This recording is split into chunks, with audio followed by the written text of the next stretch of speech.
శ్రోతలకు నమస్కారం. క్రికెట్ నగరానికి స్వాగతం, సుస్వాగతం. నేను మీ రాహుల్. ఎప్పట్లానే రాజుతో వచ్చేసాను ఈ వారం కూడా. సిడ్నీ టెస్ట్ మ్యాచ్ ఇంకో 2 రోజుల్లో మొదలైపోతుంది. సో దాని గురించి మాట్లాడబోతాం ఎపిసోడ్ లో. దాంతో పాటు ఇంకా New Zealand Pakistan second test match already మొదలైంది, అది ఆల్మోస్ట్ రేపు అయిపోతుంది. ఇంకా శ్రీలంక సౌత్ ఆఫ్రికా మ్యాచ్ గురించి కూడా మాట్లాడుకోబోతున్నాము. అసలు ముందుగా 2020 యొక్క లాస్ట్ టెస్ట్ మ్యాచ్ గురించి మనం ఎక్కువ మాట్లాడుకోలేదు. అసలు అది ఎంత బ్యూటిఫుల్ ఫినిష్ ఉండే అంటే లాస్ట్ వరకు నీకు ఇంకో 2 ఓవర్లు ఉండనంగా నీకు పాకిస్తాన్ మ్యాచ్ సేవ్ చేసేవాళ్ళు అసలు ఆల్మోస్ట్. అసలు అలాంటి మ్యాచ్ నీకు లాస్ట్ వరకు పోయి నీకు న్యూజిలాండ్ గెలవడము, లాస్ట్ మినిట్ లో క్లెవర్ గా విలియమ్సన్ నీకు మిచెల్ శాంట్నర్ బౌలింగ్ ఇవ్వడము. సో ఎస్పెషల్లీ ఆ లాస్ట్ డిస్మిసల్ రాజు, అసలు నీకు గుర్తుందా ఎట్లా ఎగిరారు అందరూ నీకు న్యూజిలాండ్ ప్లేయర్స్ అందరు ఇట్లా చిప్ చేయంగానే? అవును రాహుల్, ముందుగా మా క్రికెట్ నగరం శ్రోతలందరికీ కూడా నూతన సంవత్సర శుభాకాంక్షలు. సో నువ్వు చెప్పినట్టే రాహుల్, అసలు ఆ లాస్ట్ మూమెంట్లో అసలు ఆ మ్యాచ్ అనగానే నాకు ఫస్ట్ గుర్తొచ్చేది ఏంటంటే బ్రెండన్ మెక్కలం వాయిస్ అనమాట. అంటే ఎంతైనా న్యూజిలాండ్ క్రికెట్లో బ్రెండన్ మెక్కలం అంటే ఒక మంచి లెజెండ్. సో అట్లాంటి లెజెండ్స్ వాళ్ళ కళ్ళెదుట వాళ్ళ టీము నెంబర్ 1 టెస్ట్ టీం అవుతుంది అంటే నిజంగా అంటారు చూడు, లైక్ ఒక కొడుకు ఎదిగినప్పుడు నిజంగా వాళ్ళ తల్లిదండ్రుల యొక్క ఇదిలో ఆ గర్వము ఇది అనే టైప్ ఆఫ్ సెంటిమెంట్స్ ఉంటాయి కదా. నేను ఎగ్జాక్ట్ లైన్స్ చెప్పలేకపోతున్నాను, దయతో అందరూ క్షమించండి. కానీ ఆ బ్రెండన్ మెక్కలం వాయిస్ విన్నప్పుడు నిజంగా ఒక ఎక్స్ న్యూజిలాండ్ క్యాప్టెన్ తన అంటే కేన్ విలియమ్సన్కి తన చేతులారా క్యాప్టెన్సీ అందించాడు. సో లిటరల్గా ఏంటంటే తను గ్రూమ్ చేసిన క్యాప్టెన్గానే చెప్పుకోవచ్చు. సో ఆ బ్రెండన్ మెక్కలం వాయిస్ వింటుంటే నాకు అసలు నిజంగా అబ్బా, న్యూజిలాండ్ ఫైనల్లీ డిజర్వింగ్ విన్నర్స్ వాళ్ళు, నిజంగా ఎంత ప్రౌడ్ మూమెంట్ అని. నిజంగా ఒక 2 minutes నేను కూడా చాలా ఖుషి అయ్యాను అసలు నిజంగా. 2020 లైక్ క్రికెటింగ్ వైజ్గానే కాదు, చాలా మందికి చాలా బ్యాడ్ మెమరీస్ని మిగిల్చింది. కానీ అది మాత్రం it really ended on happy note. So really happy for New Zealand cricket. So అంటే నాకు అసలు యాక్చువల్ గా ఇప్పుడు ఇండియా పరంగా చూస్తే అసలు ఈ న్యూజిలాండ్ మ్యాచ్ ఓడిపోతేనే మనకి లాభం అనమాట. పాకిస్తాన్ మనం ఎప్పుడు అగేన్స్ట్ ఉన్నా గానీ ఈసారి అంతా ఇండియా మొత్తం న్యూజిలాండ్ కి ఓడిపోవాలని కోరుకుంటుండే. ఓడిపోవడం in the sense at least Pakistan వాళ్ళు మ్యాచ్ సేవ్ చేయడానికి. కానీ అయినా గానీ నాకేం పెద్ద బాధ అనిపించలే వాళ్ళు లాస్ట్ లో అట్లా గెలిచినా గానీ. ఎందుకంటే ఆ జాయ్ నీకు, ఆ క్రౌడ్ అక్కడ న్యూజిలాండ్ లో మంచి క్రౌడ్ బాగా వస్తుంది టెస్ట్ మ్యాచ్ అక్కడ కోవిడ్ తక్కువ ఉంది కాబట్టి. సో అంతా ఆ హ్యాపీనెస్ అంతా చూసారు. ఏం కాదు, సర్లే పోతే పోయింది, ఏముంది, మనమేముంది, మనం ఇంగ్లాండ్ తో 4-0 గెలిచి వరల్డ్ టెస్ట్ ఛాంపియన్షిప్ ఫైనల్ కి వెళ్దాము, న్యూజిలాండ్ ఓడిపోవాలని ఎందుకు కోరుకోవడం అన్నట్టు అనిపించింది నాకు. దట్ వాజ్ అంటే చాలా బ్యూటిఫుల్ ఉండే ఆ లాస్ట్ డే ప్లే మాత్రం అసలు. సో బేసిక్ గా వేరే 2 boxing day test matches 4th day లోపే అయిపోయినాయి. కానీ ఈ ఒక్క boxing day test match 5th day వరకు వెళ్ళి, అది కూడా లాస్ట్ 10 minutes ఆఫ్ ప్లే వరకు వెళ్ళింది. సో అది స్పెషాలిటీ అనమాట. సో మూవింగ్ ఆన్ అక్కడి నుంచి సెకండ్ టెస్ట్ మ్యాచ్ చూసుకుంటే మళ్ళీ నీకు ఎట్లయితే ఫస్ట్ టెస్ట్ మ్యాచ్ లో విలియమ్సన్ 128 కొట్టాడు, దీంట్లో 238 కొట్టాడు. ఇవాళ అసలు వాళ్ళు పొద్దున్నే 4 o'clock మెలకు వస్తే పడుకోకుండా మళ్ళీ నేను విలియమ్సన్ బ్యాటింగ్ కోసమే లేచేవాడిని చూసాను అనమాట. అసలు నీకే ఈ పాడ్కాస్ట్ లో విలియమ్సన్ గురించి ఎన్నిసార్లు చెప్పాలో నాకే విసుగ్గుంది అసలు. ఏదో ఒక ట్వీట్ కూడా చూసావు, మేము కూడా చూసాను అనమాట. ఏదో విలియమ్సన్ పొద్దున్న లేస్తాడు, రన్స్ కొడతాడు, పడుకుంటాడు, అదొక్కటే పని ఉన్నట్టు చేస్తున్నాడు. సో అది కాకుండా అసలు ఈ టెస్ట్ మ్యాచ్ లో గురించి ఏమైనా మాట్లాడుకోదలుచుకుంటే మనం అసలు నీకు కైల్ జేమిసన్ పర్ఫార్మెన్స్ అసలు అందరికి అన్నేసి ఉంచాలి. ముఖ్యంగా అసలు ఐపీఎల్ ఆప్షన్ ఇంకో 4 రోజుల్లోనో ఎప్పుడో ఉంటుంది. సో ఈ లెవెల్ ఆఫ్ పర్ఫార్మెన్స్, ఇంత టాలెంట్ ఉందంటే నాకు తెలిసి ఏ టీం అయితే తను కొనుక్కుంటుందో వాళ్ళు నాకు తెలిసి ఈ ఇయర్ చాలా పెద్ద పర్ఫార్మెన్స్ తన నుంచి ఎక్స్పెక్ట్ చేయొచ్చు ఒకవేళ అన్ని మ్యాచెస్ ఆడితే.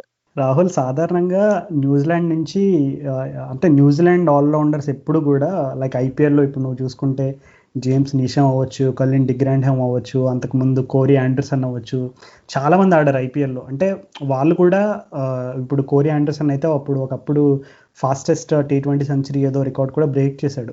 సో హైప్ అయితే డెఫినెట్లీ లైక్ ఏమాత్రం మనం తక్కువ అంచనా వేయలేము.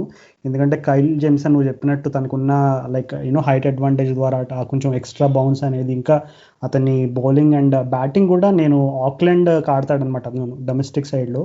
సో ఆ గేమ్స్ ఫాలో అయినప్పుడు కూడా అతని బ్యాటింగ్ ఎబిలిటీస్ కూడా మంచి లైక్ ఎక్కువ చూపించడానికి అవకాశం రాలేదు. బట్ నిజంగా అతను ఒక పరిపూర్ణమైన ఆల్రౌండర్గా చెప్పుకోవచ్చు.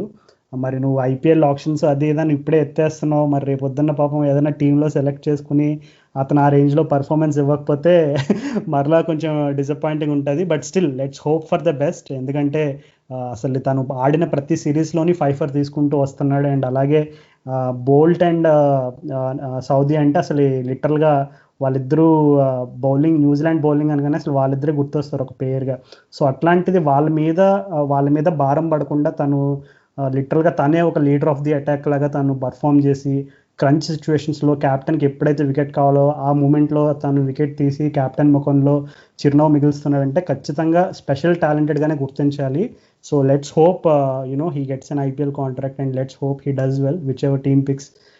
Let's hope for the best. And Williamson గురించి ఒక చిన్న పాయింట్ చెప్పాలి రాహుల్. ఏంటంటే ఒక రీసెంట్గా ఒక ట్వీట్ కూడా చదివాను నేను. అదేంటంటే విలియమ్సన్ బ్యాటింగ్లో అప్పుడు మనం ఇలా విలియమ్సన్ అవ్వచ్చు, జో రూట్ అవ్వచ్చు, కోహ్లీ అవ్వచ్చు, అసలు బ్యాటింగ్ గురించి మాట్లాడుకుంటూ పోతే అసలు ఎన్నో చెప్పుకోవచ్చు. అంటే 1-2 అని కాదు, ఎందుకు వాళ్ళని ఫ్యాబ్ 4 అని, లెజెండ్స్ అని, అసలు వాళ్ళని ఎందుకు అంత ఆకాశానికి ఎత్తేస్తారని అంటే 1-2 కాదు, వాళ్ళ గురించి చెప్పుకోవడానికి చాలా ఉంటాయి. గేమ్ ప్లే అవ్వచ్చు, యాటిట్యూడ్ అవ్వచ్చు, the way they approach their innings అని. కానీ విలియమ్సన్లో ఒక రకమైనటువంటి ఫీచర్ అయితే చాలా యూనిక్ అనమాట. ఏంటంటే తన స్కోరింగ్ ప్యాటర్న్ అనమాట. ఎలా అంటే నీట్గా టెస్ట్ మ్యాచ్ బ్యాటింగ్ అనేది ఎలా చేయాలి అనేది నిజంగా దానికి రుజువు కావాలంటే కేన్ విలియమ్సన్ టెస్ట్ మ్యాచ్లో ఒక 100 ఎలా కొడతాడు చూస్తే ఇంకా లిటరల్గా వేరే మాస్టర్ క్లాస్ ఏమీ అవసరం లేదనమాట. ఎందుకంటే తను నిదానంగా ఫస్ట్ 50 రన్స్కి కొంచెం తన స్ట్రైక్ రేట్ ఎలా ఉన్నా పట్టించుకోడు. చాలామంది ఏంటంటే కొంచెం స్ట్రైక్ రేట్ వాళ్ళని ఎఫెక్ట్ చేస్తుంది అనమాట. కొన్నిసార్లు ఏంటంటే 30-40 బాల్స్కి 4 రన్సే కొట్టారనుకో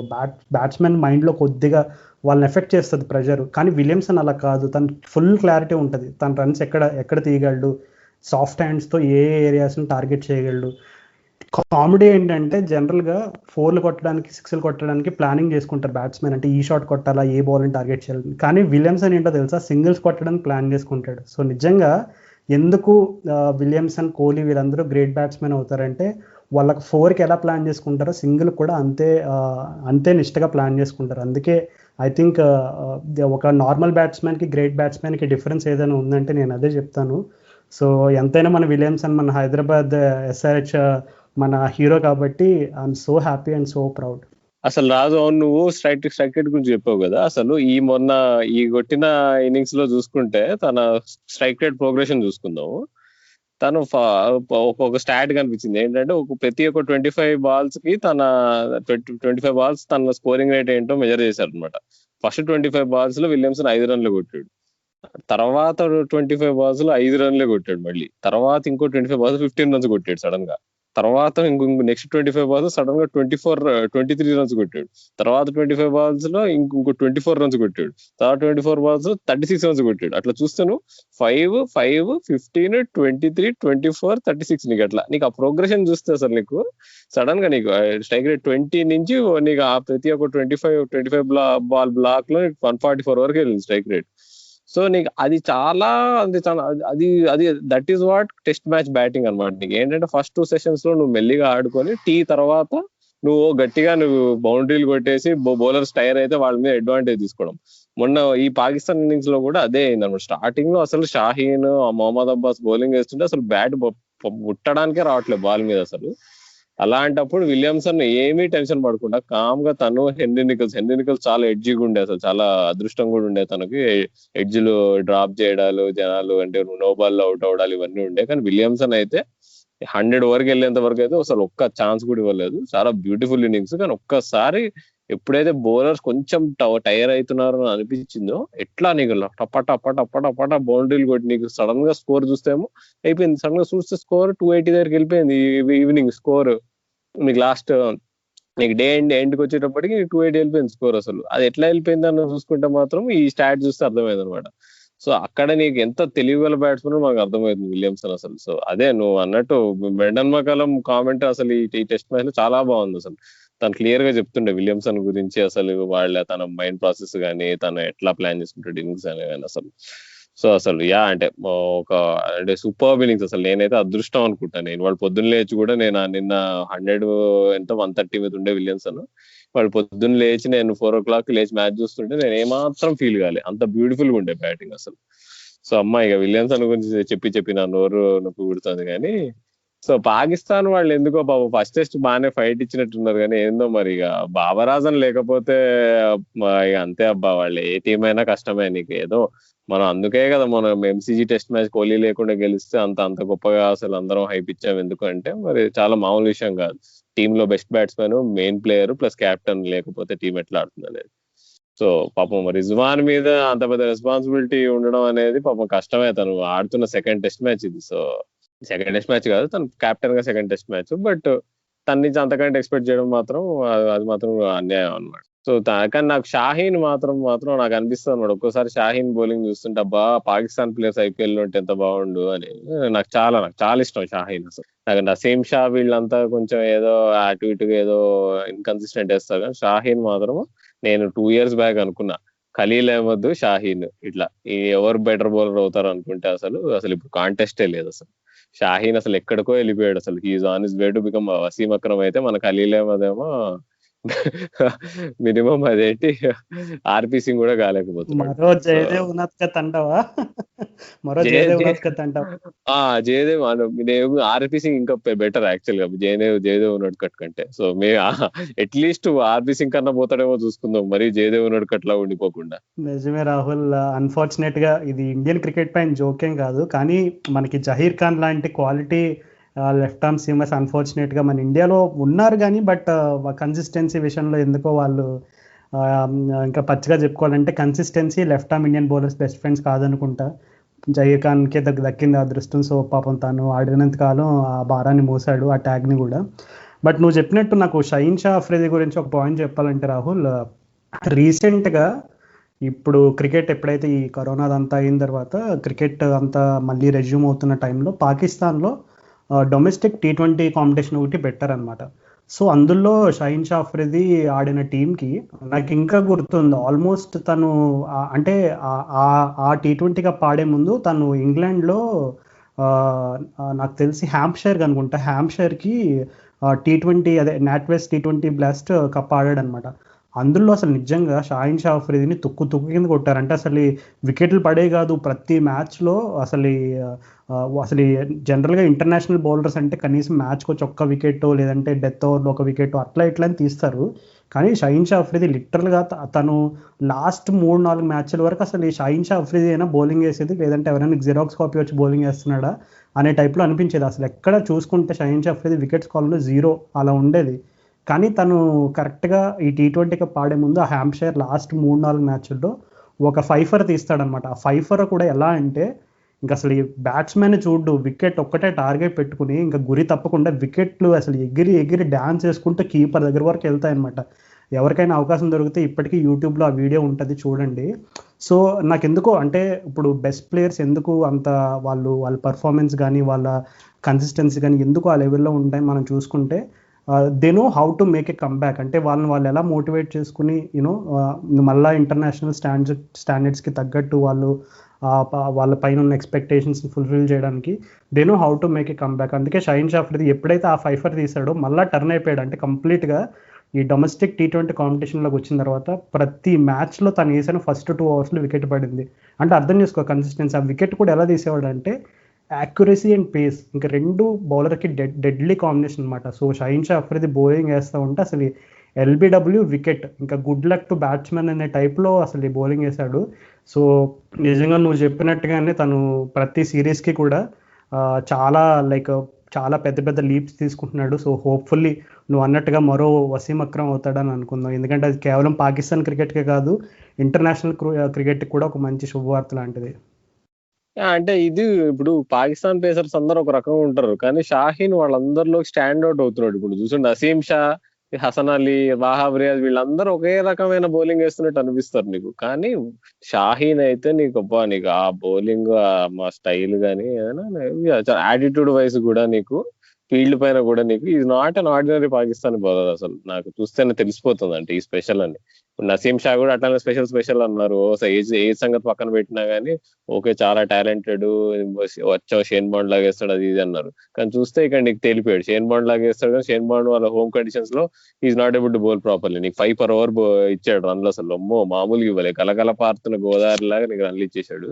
కానీ షాహీన్ మాత్రము నీకు విలియమ్సన్ 230 మీద ఆడుతున్నా గానీ కొంచెం నీకు బీట్ చేస్తుండే, ఇంకా నీకు 200+ మీద బ్యాటింగ్ చేస్తున్న బ్యాట్స్మెన్ కి ఇంకా తను మంచి బాల్స్ చేస్తుండే.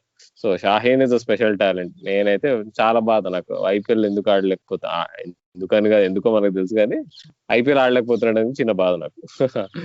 So moving on, Sri Lanka south Africa గురించి ఏమన్నా చెప్పు రాజు. అసలు నాకు ఏంటో ఫస్ట్ మ్యాచ్ అనుకుంటే ఈ మ్యాచ్ కూడా ఏందో అర్జెంట్ గా ఇంటికి వెళ్ళిపోవాలన్నట్టు ఆడుతున్నారు, ఏదో బాత్రూమ్ వస్తున్నట్టుగా. అసలు ఏంటి, అసలు ఏం జరుగుతుంది? రాహుల్, నీకు పిల్లల్ని ఏడిపించడం బాగా ఇష్టమే ఏంటి?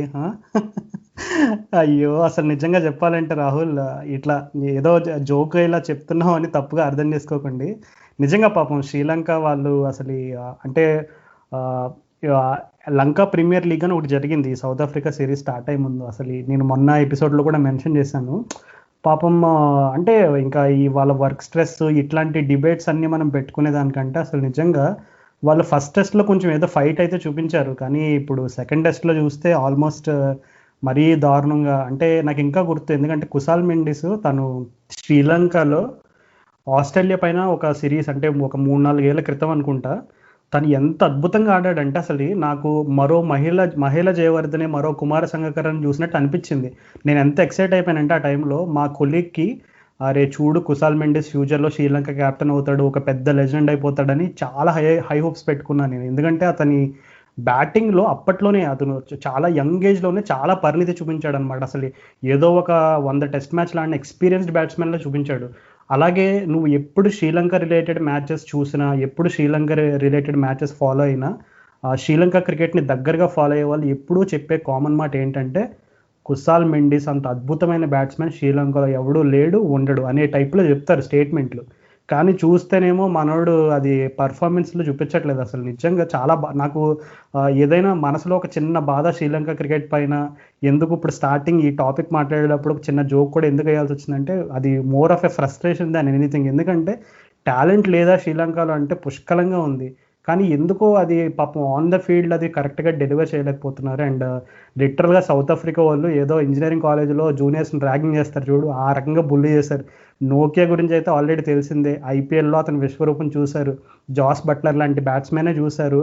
ఇంకా శ్రీలంక వాళ్ళు ఎంత అలా దుమ్ములా ఎగరగొట్టేశాడు అనమాట. అసలు నిజంగా చెప్పాలంటే అసలు ఈ సెకండ్ టెస్ట్ మ్యాచ్ ఫాలో అవుతున్నావు కదా రాహుల్. సో ఈ శ్రీలంక డౌన్ఫాల్కి బ్యాటింగ్ కాకుండా ఇంకా వేరే విధంగా ఏదైనా పాజిటివ్ సైన్స్ ఉన్నాయని అనుకుంటున్నావా, బౌలింగ్లో కానీ ఏదైనా? బౌలింగ్ యాక్చువల్ గా వాళ్ళు చూస్తే నిన్న సౌత్ ఆఫ్రికాను వాళ్ళు సడన్ గా బాగానే కొలాబ్స్ చేయించారు. అబ్బా నేను అనుకోలే సౌత్ ఆఫ్రికా వాళ్ళు మళ్ళీ 500 కొడతారు, ఇన్నింగ్స్ విక్టరీ కొట్టేస్తారు వీళ్ళ పైన అనుకున్నాం. కానీ చూస్తే నిన్న అసలు వాళ్ళని సడన్ గా నీకు 211 300 గా అలౌట్ చేశారు సౌత్ ఆఫ్రికాని. సో దానిలో విశ్వ ఫర్నాండ్ యాక్చువల్ బౌలింగ్ చాలా బాగా వేస్తున్నాడు. అసలు ముందు సౌత్ ఆఫ్రికా టూర్ లో కూడా తను సౌత్ ఆఫ్రికా వచ్చినప్పుడు అప్పుడు వాళ్ళు కుశాల్ పరేరా మంచిగా ఆడి గెలిచిన మ్యాచ్ లో కూడా తను బాగా వేసాడు బౌలింగ్. బట్ తను కొంచెం ఉంది, తను లెఫ్ట్ ఆర్మ్ పేసర్, మరి చమిందావాస్ అంత బౌలర్ అవుతాడా లేదని మనం ఇప్పుడు చెప్పలేనులే, కానీ కొంచెం ఉంది తన బౌలింగ్ లో కొంచెం ఏదో బయట ఉంది. కానీ మిగతా బౌలర్స్ ఇంకా ఏమబ్బా వాళ్ళు వచ్చేస్తున్నారు. షనాకా వచ్చేదో మెల్లిగా బౌలింగ్ వేస్తున్నాడు. మరి సురంగ లక్మాల్ ఉంటే కొంచెం బాగుండేది సిరీస్ కానీ. బట్ వాళ్ళ బౌలర్స్ అయితే శ్రీలంకకి ఇంకా ఉన్నారు. ఎంత బ్యాటింగ్ లో వాళ్ళ టాలెంట్ ఉన్నారని బయటపడదు. చందిమల్లు, ఆంజలో మాథ్యూస్ సగం టైం వాళ్ళు ఇంజురీస్ వల్ల మ్యాచ్లే ఆడరు. ఆడినా కానీ ఏదో ఇన్కన్సిస్టెంట్ గా ఏదో చీప్ డిస్మిసల్లకు అవుట్ అవుతుంటారు, సాఫ్ట్ డిస్మిసల్స్ కి.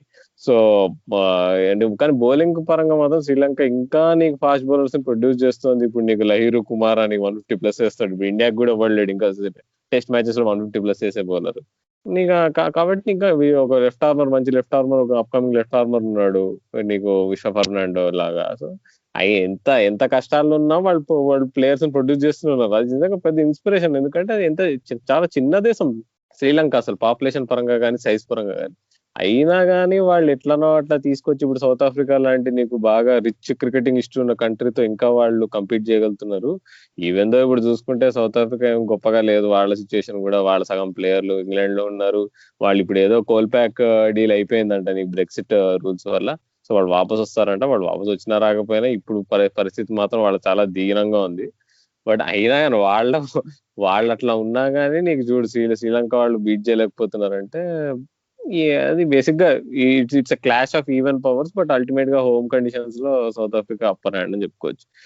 బట్ నాకు ఒక డిసప్పాయింట్మెంట్ ఏంటంటే సౌత్ ఆఫ్రికా వాళ్ళు 2 సిరీస్ గెలవబోతున్నారు. ఇంకా చూస్తే 67 టార్గెట్, వీళ్ళు గెలిచేస్తారు ఈ మ్యాచ్, 2-0 గెలిచేస్తారు. బట్ ఎయిడెన్ మార్క్రమ్ తనకున్న టాలెంట్ కి తను చూపిస్తున్న పర్ఫార్మెన్సెస్ ఇంకా అసలు ఏమాత్రం న్యాయం కాదు అసలు. నేను ఫస్ట్ టైం ఎప్పుడు చూసానంటే శాండ్ పేపర్ సిరీస్ లో తను ఆడిన ఇన్నింగ్స్ అనమాట. సో అప్పుడు చూసినప్పుడు నేను డిసైడ్ అయిపోయా, అంటే నీకు ఒక విలియమ్సన్, ఒక కోహ్లీ వీళ్ళ లెవెల్ బ్యాట్స్మెన్ వచ్చేసాడు సౌత్ ఆఫ్రికాకి. ఏబిడి విలియర్స్ అంటే ఏబిడి విలియర్స్ వారసుడు టైప్, అంటే వాళ్ళ నెంబర్ 1 బ్యాట్స్మెన్ ఏడెన్ మార్క్రమ్ అవుతాడు, జాక్ కాలిస్ ఇట్లా వాళ్ళ లాంటి బ్యాట్స్మెన్ అవుతాడు అనుకుంటే, తను అసలు ఏంటో మరి అవి విచిత్రమైన పనులు చేసుకుంటూ చేతులు కొట్టుకుంటూ ఏదో నీకు లాకర్ రూమ్ లో లాకర్ ని చేతితో కొట్టి చేయరు కొట్టుకున్నాడు ఒకసారి. అలాంటివన్నీ చేస్తున్నాడు. కానీ ఇప్పుడు కూడా తన బ్యాటింగ్ చూస్తే మాత్రం తన కవర్ డ్రైవ్ ఆడితే మాత్రం అసలు బ్యూటిఫుల్ అసలు. సో తను ఎయిడెన్ మార్క్రమ్ ఒక్కసారి ఆడడం స్టార్ట్ చేసి నీకు కొంచెం ఇట్లా టెంబా బౌమా ఇట్లాంటి వాళ్ళు ఆడితే కొంచెం సౌత్ ఆఫ్రికా ఇంప్రూవ్ అవుతుంది. కానీ లేకపోతే వాళ్ళకు కష్టకాలమే అటు ఇటు చేసి. ఈ రెండుటి బేసిక్ ఈ మ్యాచ్ గురించి పెద్ద అంటే దీని నుంచి బయటకు వచ్చి నీకు వరల్డ్ టెస్ట్ ఛాంపియన్షిప్ కి అయితే ఏం ఇంపాక్ట్ పడదు, ఎందుకంటే 2 టీంలు కింద ఎక్కడో ఉన్నాయి టేబుల్లో. ఏదో అయితే వాళ్ళు ఏదో కొంచెం వాళ్ళ ప్లేయర్స్ కొంచెం ఎంకరేజ్మెంట్ లాగా ఉంటుంది, కానీ పెద్ద వరల్డ్ క్రికెట్ అయితే పెద్ద ఇంపాక్ట్ చేసే సిరీస్ అయితే కాదు. అవును రాహుల్, మార్క్రమ్ విషయంలో కూడా అసలు నువ్వు చెప్పిన పాయింట్స్కి ఏమాత్రం నేను కౌంటర్ ఇవ్వలేను. ఎందుకంటే నేను కూడా సేమ్ అదే రకమైనటువంటి భావం ఉండేదన్నమాట. నాకు కూడా సేమ్ ఎయిడెన్ మార్క్రమ్ ఒక పెద్ద లెజెండ్ అయిపోతాడు.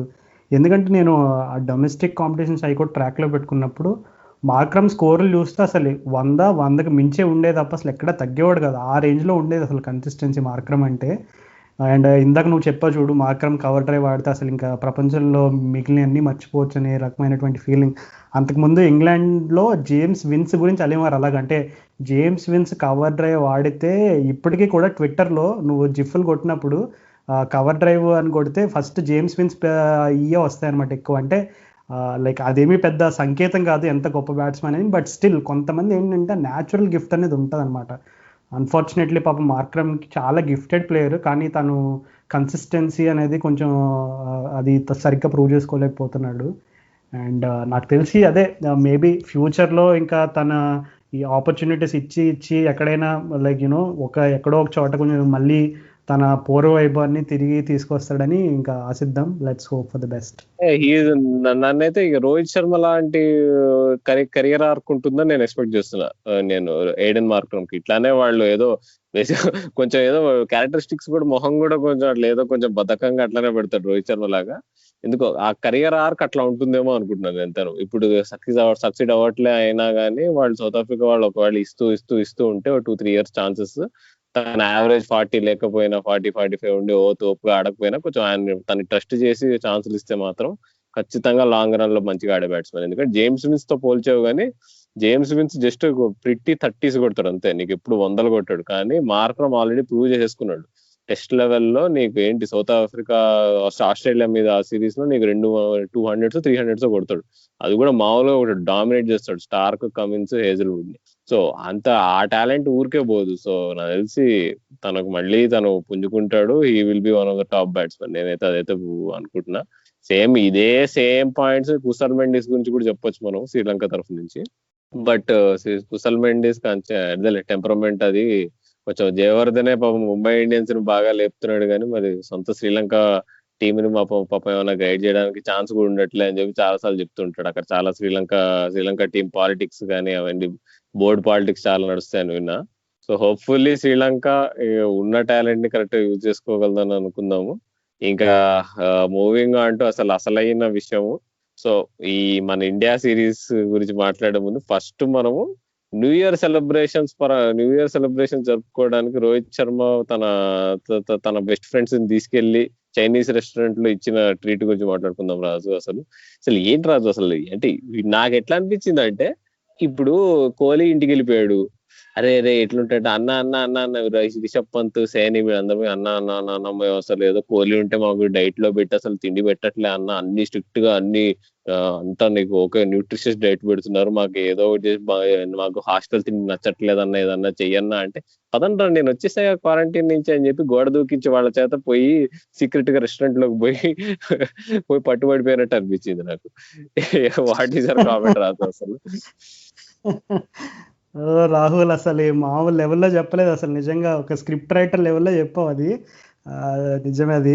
అంటే నేను ఫస్ట్ అది సోషల్ మీడియాలో అది నోటీస్ చేసినప్పుడు నాకెందుకో సంథింగ్ ఫిషీ అనిపించింది. అంటే ఈ వీడియో బయటకు వచ్చింది, బట్ ఇప్పుడు ఏంటంటే ఈ సిడ్నీ టెస్ట్ రిలేటెడ్గా చాలా, ఎందుకంటే మనం అప్పుడు కూడా లాస్ట్ ఎపిసోడ్లో కూడా చెప్పుకున్నాం అసలు నెక్స్ట్ టెస్ట్ మ్యాచ్ సిడ్నీలో ఉంటుందా మెల్బోర్న్లో ఉంటుందా అనే డౌట్ అప్పటికీ ఉంది. ఎందుకంటే సిడ్నీలో ఇప్పుడు కొంచెం మళ్ళీ కోవిడ్ అని ఇట్లా ఇష్యూస్ అన్నీ ఉన్నాయని చెప్పి.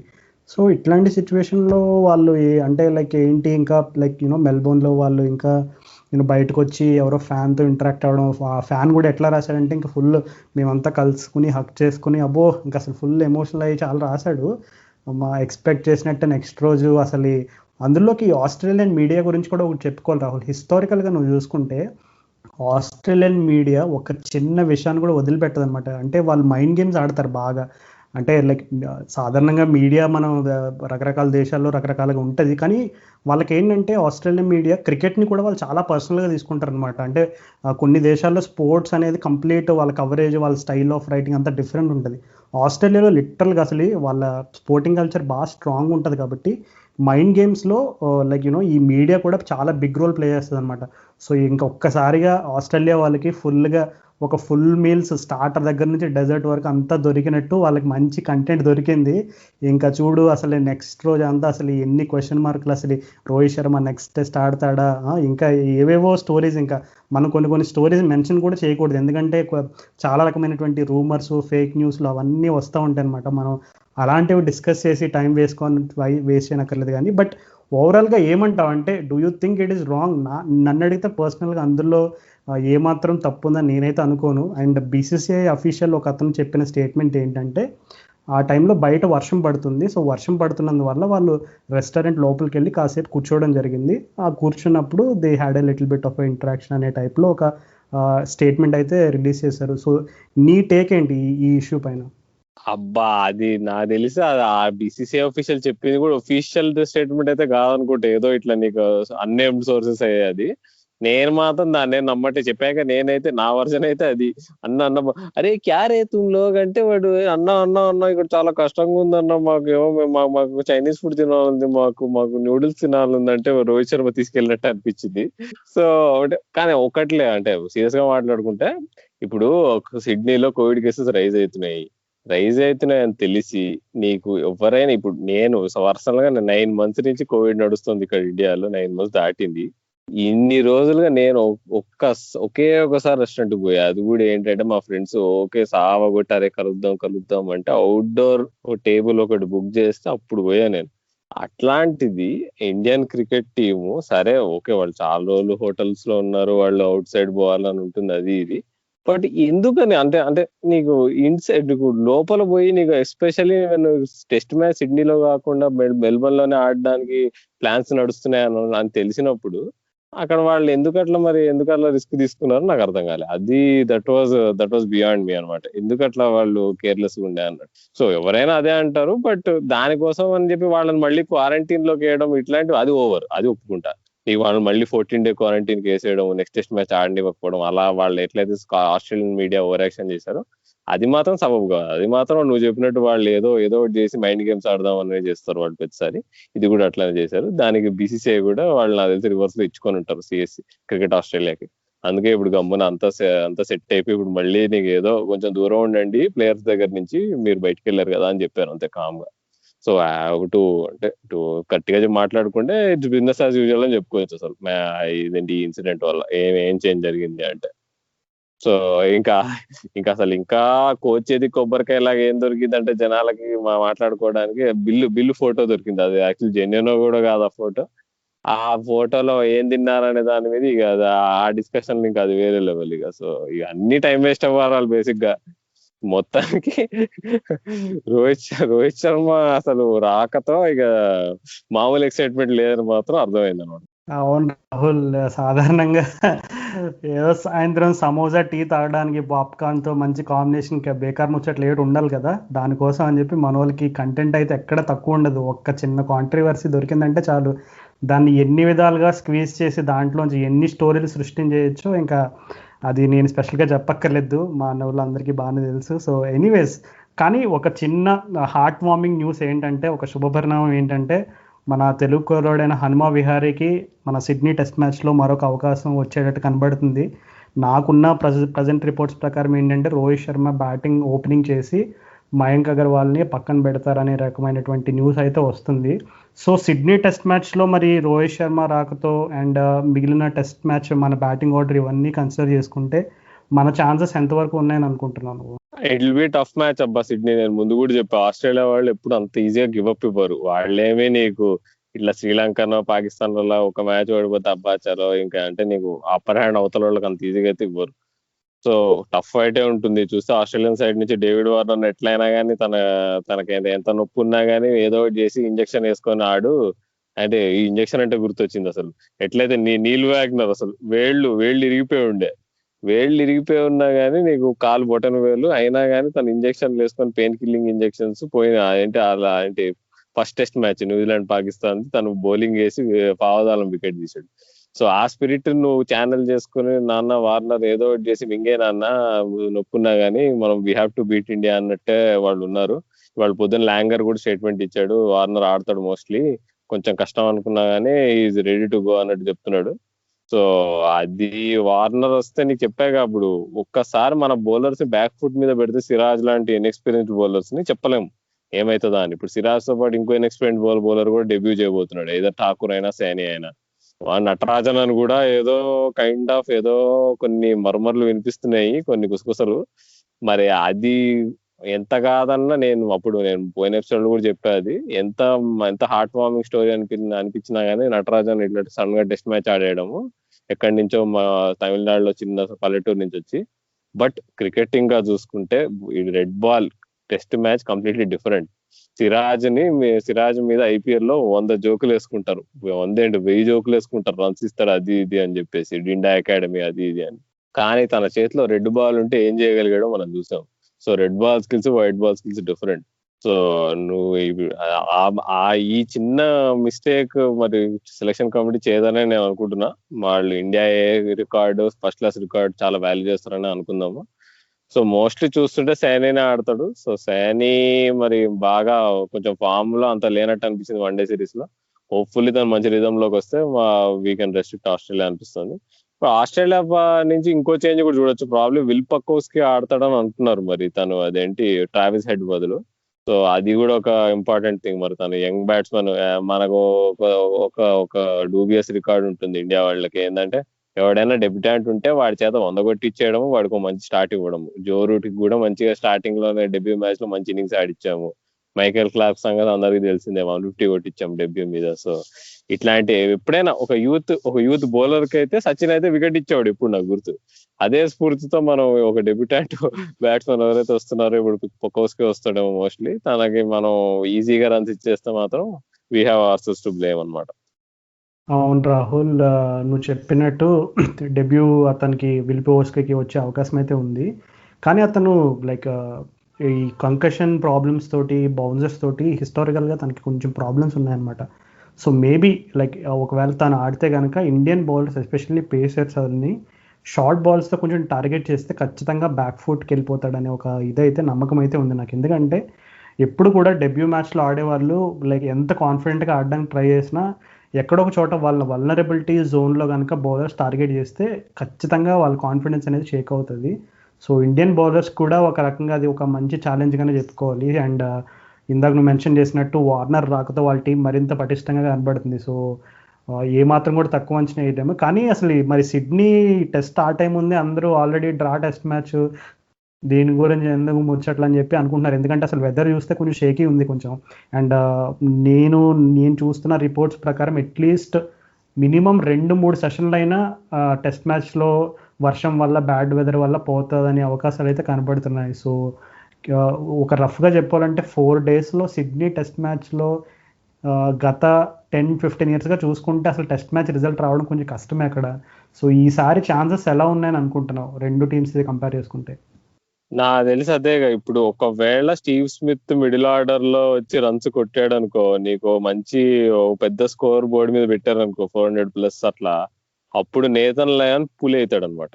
మనం ఎప్పుడు నేతన్ లయన్ కి ప్రతి ఆస్ట్రేలియన్ టూర్ లో వికెట్లు ఇస్తాం. సో ఈ first 2 test matches Nathan Lyon చాలా బాగా ఆడేసాం. దానికి రీజన్ ఏంటంటే ఆస్ట్రేలియా వాళ్ళు బ్యాటింగ్ సరిగ్గా చేయట్లేదు కాబట్టి నేతన్ లైన్ బౌలింగ్ కూడా ఎఫెక్ట్ అవుతాం. సో ఎప్పుడైతే లయన్ ఇప్పుడు మంచి స్కోర్ ఉందనుకో తను మంచిగా మంచిగా మంచిగా చేస్తాడు అనమాట. సో అప్పుడు ప్రాబ్లమ్ స్టార్ట్ అయితే మనకు ఉన్న స్టార్క్ కమిన్స్ హేజల్వుడ్ మాత్రం గోల్డ్ లాగా వేస్తున్నారు వాళ్ళు. సో వాళ్ళని ఓకే ఆపుకుంటాం. ఇప్పుడు లయన్ వచ్చినప్పుడు తనని ఈజీగా ఆడుకోలేకపోతే మాత్రము అప్పుడు కష్టాలు మనకు మొదలైతాయి. సో స్మిత్ లబుషేన్ ఇప్పటి వరకు అయితే 50 కొట్టలే అసలు. సో వాళ్ళిద్దరిలో ఒకళ్ళైనా మినిమం ఒక 70-80 అయితే కొడతారని అనుకుంటున్నా. నీకు స్మిత్ అంత ఈజీగా అయితే పోనివ్వడు. దాని ఏదో విన్నాను నిద్ర పోవట్లే అంట, పొద్దున్నేసి రాత్రి వరకు కలవరిస్తున్నట్ట మ్యాచ్ ఎప్పుడు ఆడతావా మ్యాచ్ ఎప్పుడు ఆడతా అన్నట్టు. సో అలాంటి మూడ్ లో ఉంటే స్మిత్ చాలా డేంజరస్. మనం యాషెస్ లో చూసాం ఏం చేశాడు. హోప్ఫుల్లీ మనం అంటే ఈజీగా తీసుకోకుండా బౌలర్స్ అందరు రెడీగా ఉంటారు అనుకుందాము. బికాజ్ అంటే ఒక్కటైతే క్లియర్ గా అర్థమైపోయింది ఫస్ట్ టూ మ్యాచెస్ తర్వాత జనాలకు అర్థమైపోయింది మన బౌలింగ్ ప్లాన్స్ అన్ని లెగ్ సైడ్ ఫీల్డ్ తో వేస్తున్నాము, లెగ్ సైడే బౌలింగ్ వేస్తాము, అక్కడ ఫీల్డర్స్ పెట్టి వేస్తామని. సో ఇప్పుడు ఇది క్లియర్ గా 2 టెస్ట్ మ్యాచెస్ లో అబ్జర్వ్ చేసినప్పుడు ఈ ఈ పోయిన టెస్ట్ మ్యాచ్ కి ఇప్పటికి ఆల్మోస్ట్ 8 days 9 days గ్యాప్ ఉంది. ఇన్ని రోజుల్లో మరి అనలిస్టులు కానీ ఎవరైనా కానీ నీకు స్మిత్ లాంటి వాళ్ళు మ్యాచ్ కి నీకు ఇన్నింగ్స్ కి టెక్నికల్ అడ్జస్ట్మెంట్స్ చేసుకుంటారు. అలాంటిది మనం మన ప్లాన్స్ అన్ని ఫౌండ్ అవుట్ అవ్వవా అనేది ఒక క్వశ్చన్ అనమాట. సో ఐ హోప్ ఇంకో ప్లాన్ బి కూడా ఉంది మన దగ్గర. హోప్ఫుల్లీ రహానే నీకు ఇప్పటి వరకు తన క్యాప్టెన్సీని బాగా ఎత్తారు. బట్ నాకు తెలిసి ఈ test match 3rd 4th test matches చాలా ఇంపార్టెంట్ నీకు. ఎప్పుడైతే నీకు నీ ప్లాన్స్ కానీ నీ స్ట్రాటజీస్ కానీ అవతలలోకి తెలిసిపోతాయో అప్పుడే నీ యాక్చువల్ కంటెంట్ బయటపడుతుంది. అందుకే కదా నీ టెస్ట్ క్రికెట్ అంటే ఎందుకు కష్టం అంటే ఇదే బేసిక్ గా 4 match test series 5 match test series ఎందుకు కష్టం అంటే నువ్వు ఒక్క స్ట్రాటజీతో నువ్వు మొత్తం అన్ని మ్యాచ్లు గెలిచేస్తావు అనుకోవడం మాత్రం మూర్ఖత్వం అనమాట. అది పక్కన పెడితే నీకు వర్షం అంటున్నావు, వర్షం పడితే అసలు అది నీకు నీకు డ్రా అవడం ఛాన్సెస్ ఎక్కువ ఉంటాయి. బట్ ఇప్పుడు ట్రెండ్ చూస్తుంటే ఫస్ట్ 2 మ్యాచెస్ లో అన్ని నీకు 4th డే కల్లా మ్యాచ్లు అయిపోతున్నాయి. అలాంటిది నీకు వర్షం పడినా కానీ మేబీ సరిపోదేమో అనుకుంటున్నాను నేను. మరి ఇంకోటి ఏదో రూమర్ ఏంటంటే ఏదో సిడ్నీలో కొంచెం వాళ్ళు గ్రాస్ పెడతారు బట్టి వికెట్ పైన, సో దట్ ఒకవేళ మన వాళ్ళు బ్యాటింగ్ చేసి రిస్ట్రిక్ట్ చేయడానికన్నా అంటున్నారు మరి. బట్ అంటే నా ఆనెస్ట్ గా చెప్తే ఐ థింక్ స్క్రిప్ట్ ఏంటంటే నా దృష్టిలో మనం ఈ మ్యాచ్ ఓడిపోతాం సిడ్నీలో. ఇంకా బ్రిస్బెన్ లో ఎక్కడైతే అసలు ఆస్ట్రేలియా అసలు సూపర్ రికార్డ్ ఉందో నీకు 1988 నుంచి బ్రిస్బెన్ లో అసలు ఒక్క టెస్ట్ మ్యాచ్ కూడా ఓడిపోలేదు వాళ్ళు ఆస్ట్రేలియా వాళ్ళు. అక్కడికి వెళ్ళి మనం గెలిచి మనం సిరీస్ 2-2 చేసుకొని ఆ బార్డర్ గవాస్కర్ ట్రోఫీ వెనక్కి తీసుకెళ్తాం అనుకుంటున్నా. రాహుల్ నాకెందుకో అవి నువ్వు చెప్పినవి కొంచెం కలల్లా కనబడితే నాకెందుకో. బట్ నిజమైతే మంచిదే. లైక్ నేనే కాదు, ఇండియా కాదు, క్రికెట్ అభిమానులందరూ కూడా నిజంగా నువ్వు చెప్పిన స్టేట్మెంట్స్ నిజమైతే వాళ్ళు కూడా పండగ చేసుకుంటారు. కానీ మనం దానికంటే ముందు కొన్ని విషయాలు అంటే కొన్ని ఇంపార్టెంట్ విషయాలు చర్చించుకోవాలి 2 టెస్ట్ మ్యాచ్లకు సంబంధించి. ఏంటంటే నేను ఈరోజు ఆ వికెట్ అది చూసాను, పిచ్ అది పిక్చర్స్ అవి చూసాను. అంటే అంత ఎక్కువ వాళ్ళు హైప్ చేసినట్టుగా ఎక్కువ గ్రాస్ ఉన్నట్టయితే కనపడలేదు నాకు. అంటే సాధారణంగా ఎప్పుడు లైక్ సిడ్నీలో ఎట్లా ఉంటుందో సర్ఫేస్ కొంచెం అట్లాగే కనపడింది. అంటే మరీ డ్రాస్టిక్ చేంజ్ అయితే డెఫినెట్లీ కనపడలేదు. బట్ స్టిల్ మనం ఎప్పుడు కూడా 2 సైడ్స్ బ్యాటింగ్ చేసే వరకు ఏ పిచ్ని అంచనా వేయలేం. మనం ముందుగా ఎన్ని చెప్పుకున్నా పాత రికార్డులు ఎలా ఉన్నా. సో అండ్ ఇండియన్ బ్యాటింగ్ లైనప్లో ఇప్పుడు చటేశ్వర్ పుజారా అండ్ హనుమా విహారీ వీళ్ళిద్దరి పైన కూడా కొంచెం ఎక్స్ట్రా ప్రెషర్ ఉంది అంటే డెలివర్ చేయడానికి. ఎందుకంటే రహానే ఆల్రెడీ తను ఆల్రెడీ ప్రూవ్ చేసుకున్నాడు తను కన్సిస్టెన్సీ. అండ్ లాస్ట్ టెస్ట్ మ్యాచ్లో కూడా చూసాము. అండ్ అలాగే బౌలింగ్ డిపార్ట్మెంట్లో కూడా సీనియర్ అయిన అశ్విన్ కూడా తను ఇప్పటివరకు జరిగిన మ్యాచెస్లో చాలా బాగా కాంట్రిబ్యూట్ చేశాడు. అండ్ అలాగే శుభ్మన్ గిల్ అండ్ రోహిత్ శర్మ పైన ఎక్కువ ప్రెజర్ అయితే ఉండదు. ఎందుకంటే శుభ్మన్ గిల్ మొన్ననే డెబ్యూ చేశాడు. అండ్ రోహిత్ శర్మ ఏంటంటే చాలా గ్యాప్ తర్వాత మళ్ళీ రిటర్న్ అవుతున్నాడు కాబట్టి అంత ఎక్సెస్ ప్రెజర్ అయితే ఉండదు. సో ఎవరిపైన అయినా కొంచెం ప్రెజర్ ఉందంటే పుజారా అండ్ విహారీ. సో మన ఈ టెస్ట్ మ్యాచ్ ఇండియా పరంగా రిజల్ట్ ఎలా ఉండబోతుంది అనడానికి వీళ్ళిద్దరి పర్ఫార్మెన్స్ కూడా చాలా కీలకం కాబోతున్నాయి.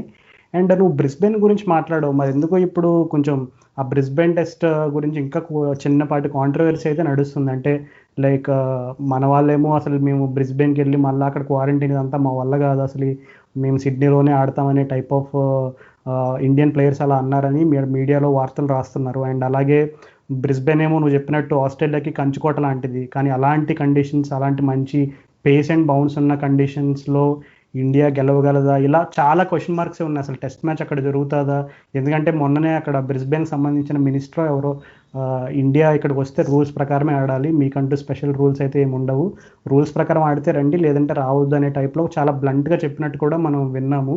సో చాలా ఉన్నాయి. ఇప్పుడు మనం ఆఖరి టెస్ట్ మ్యాచ్ గురించి మాట్లాడుకునే లోపు ఇక్కడ చాలా చిక్కులే కనబడుతున్నాయి.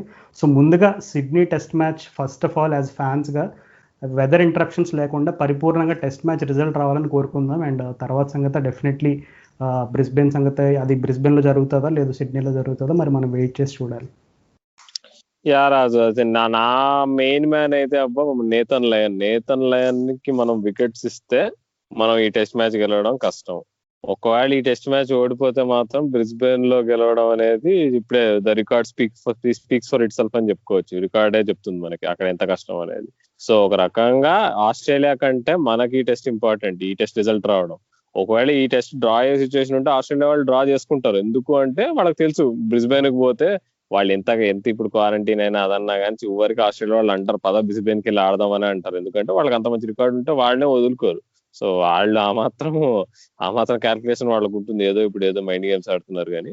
సో ఇప్పుడు ఈ సిడ్నీ టెస్ట్ మ్యాచ్ లో రిజల్ట్ తెప్పించే రెస్పాన్సిబిలిటీ మొత్తం మాత్రం ఇండియా పైన ఎక్కువ ఉంటుందని చెప్పుకోవచ్చు. ఇంకా నాకు తెలిసి వస్తుందబ్బా రిజల్ట్, ఎంత వర్షం పడినా కానీ. యాక్చువల్ గా ఫోర్కాస్ట్ ప్రకారం 10 days బ్యాక్ అయితే చాలా బ్యాడ్ ఉండే అన్నారు, కానీ ఇప్పుడు చూసుకుంటే నువ్వు చెప్పినట్టు కొంచెం తేరుకుంది. సో ఐ థింక్ మనకు రిజల్ట్ వస్తుందని అనుకుంటున్నా. ఇంకా రావాలి కూడా, ఎందుకంటే ఒకవేళ ఇది గెలిచేస్తే మనం కొంచెం బెటర్ గా ఉండొచ్చు, కొంచెం రిలాక్స్ అవ్వచ్చు.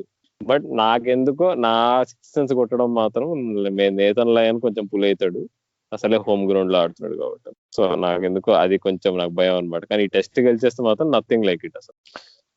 అవును రాహుల్, నువ్వు స్టార్టింగ్లో మనం జేమ్స్ విన్స్ గురించి మాట్లాడుకున్నప్పుడు ప్రెట్టి దట్టిస్ ఇవన్నీ అన్నావు. మొన్ననే ఇంగ్లాండ్ కెప్టెన్ అండ్ నాకు బాగా ఇష్టమైన ప్లేయర్స్ అయిన ఒకళ్ళు జో రూట్ కూడా ఒక స్టేట్మెంట్ ఇచ్చాడు. ఏంటంటే జో రూట్ అంటే అసలు టెస్ట్ మ్యాచ్లో 50 కొట్టడం అవుట్ అయిపోవడం, ఇలాంటి ఒక రకమైనటువంటి స్ట్రాంగ్ క్రిటిసిజం ఉంది. కానీ మొన్నే ఒక స్టేట్మెంట్ ఇచ్చాడు. ఏమన్నాడంటే, నేను అసలు ఈసారి నుంచి టెస్ట్ మ్యాచ్ బ్యాటింగ్లో చాలా స్వార్థపరుడులా బ్యాటింగ్ చేస్తాను, అసలు 50 కొట్టిన తర్వాత అసలు నా వికెట్ సచ్చినా ఇవ్వను, అసలు ఫుల్ డెడికేటెడ్గా ఉండి ఎట్లయినా సరే 100 కొడతానని చాలా డిటర్మైన్డ్గా ఉన్నాడు. సో మరి 2021 న్యూ ఇయర్ నుంచి మరి Joe Root batting and especially test match conversion rate అనేది ఎలా ఉంటుంది అనేది క్రికెట్ వరల్డ్ అంతా చాలా ఆసక్తిగా ఎదురు చూస్తున్నారు. అండ్ ఇంగ్లాండ్ గురించి మాట్లాడుకునే ముందు నిన్ననే ఒక చిన్న బ్యాడ్ న్యూస్ వచ్చింది. మరి మోయిన్ అలీకి కోవిడ్ పాజిటివ్ అని చెప్పి వచ్చింది. So hopefully let's hope he recover soon. Yeah Raju, అసలు ఆ మోయిన్ అలీ కోవిడ్ న్యూస్ చూశాను. అట్లానే అసలు మోయిన్ అలీ కోవిడ్ వచ్చింది అనగా నాకు ఇది గుర్తొచ్చింది. సౌరవ్ గంగూలీ ఇప్పుడు పాపం హాస్పిటల్లో ఉన్నాడు, యాంజియోప్లాస్టీ అయ్యి పాపం సడన్ గా నీకు ఏదో స్టెంట్ వేయాల్సి వచ్చిందంట. అసలు 48 years కి నీకు హార్ట్ అటాక్ రావడం ఏంటి, ఏదో సమ్ హెరిడిటరీ రీజన్ అంటున్నారు. కానీ ఒక రకంగా అర్థమవుతుందంటే నీకు ఈ బీసీసీఐ ప్రెసిడెంట్ జాబ్ ఎంత స్ట్రెస్ఫుల్ అనేది కొంచెం ఇట్ గివ్స్ ఎ క్లూ అనమాట. కొంచెం మనకు అర్థమవుతుంది అనమాట ఎంత స్ట్రెస్ఫుల్ జాబ్ అనేది. సో హోప్ఫుల్లీ గంగూలీ కూడా రికవర్ అవుతాడని అని అనుకుందాము. మోయిన్ అలీ కూడా ఏం ప్రాబ్లం లేకుండా, కాంప్లికేషన్ లేకుండా రికవర్ అయ్యి మళ్ళీ శ్రీలంక సిరీస్ కి వచ్చేస్తాను అని కోరుకుందాము. మళ్ళీ ఇంతటితో ఇక ఈ ఎపిసోడ్ లో కవర్ చేసుకోవాల్సిందంతా చేసేసాము. సో మళ్ళీ సిడ్నీ టెస్ట్ మ్యాచ్ తర్వాత కలుస్తాము, ఎగ్జాక్ట్ గా టెస్ట్ మ్యాచ్ రివ్యూ చేసి ఎపిసోడ్ చేస్తాము. అంతలోపు సంక్రాంతి కూడా వస్తుంది. సో అప్పుడు మీకు చిన్న సర్ప్రైజ్ కూడా ఇవ్వబోతున్నాము. వింటూనే ఉండండి క్రికెట్ నగరం పాడ్కాస్ట్, చూస్తూనే ఉండండి క్రికెట్. నేను మీ cricket Nagar Rahul signing off with Raju.